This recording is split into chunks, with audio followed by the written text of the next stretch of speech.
brought to you by the EveryDollar app. Start budgeting for free today. We did a fabulously attended free live stream on real estate.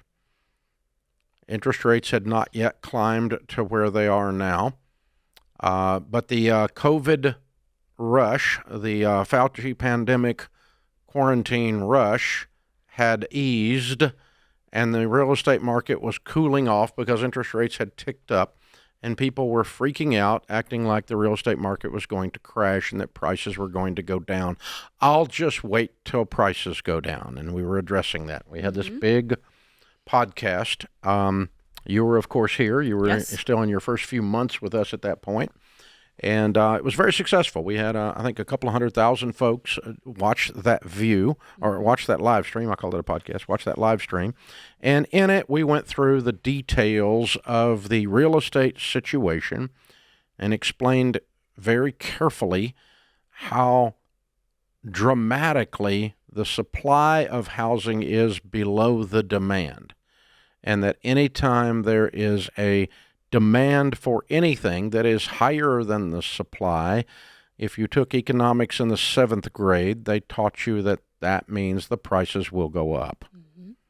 When demand exceeds supply, prices will go up. The more demand exceeds supply, the more prices will go up. As long as that is the perception in the market, then its prices are going to go up. That's what's going to happen. And so we told you house prices are not going to tank. As a matter of fact, they're probably going to go up in 2023 about 7%. Now, at that time, we had two types of house prices floating around. We had the people that had priced their house way high and unrealistically, hoping to catch a sucker. Because there were a bunch of suckers out there buying property for anything and everything way above appraisal. Yes. Okay? That is not an actual price. That's a sucker. Yes. That's not a price. And so and then there were people that had priced their homes at or around appraisal. We were not talking about sucker prices. We were talking about appraisal prices are not going to come down. We said you can expect to see people calling prices going down, but really what it is, it's the asking price that's going down because people quit fishing for suckers. That's right. And they get more realistic, and you're going to expect to see, instead of 8 minutes time on the market, you can expect 80 or 90 days time on the market, which has been typical for the last 50 years in the real estate market.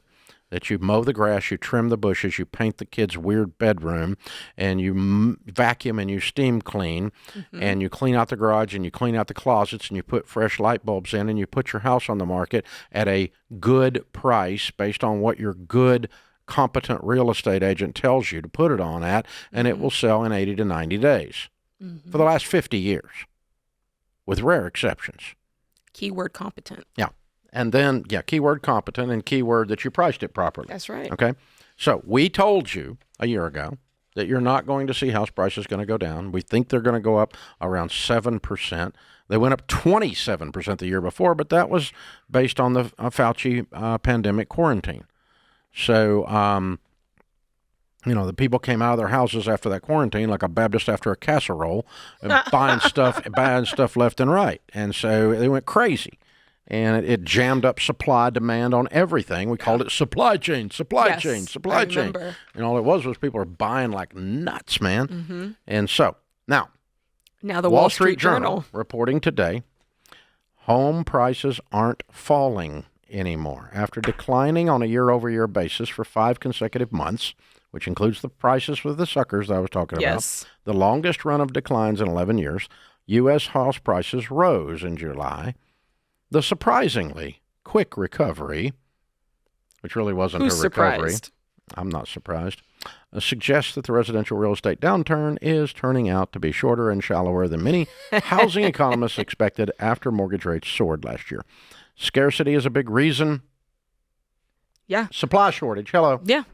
High interest rates have prompted homeowners to stay put rather than buy new homes and take on more expensive mortgages, resulting in an unusually low inventory of homes for sale. No, honey, there was already a lower inventory than there was demand.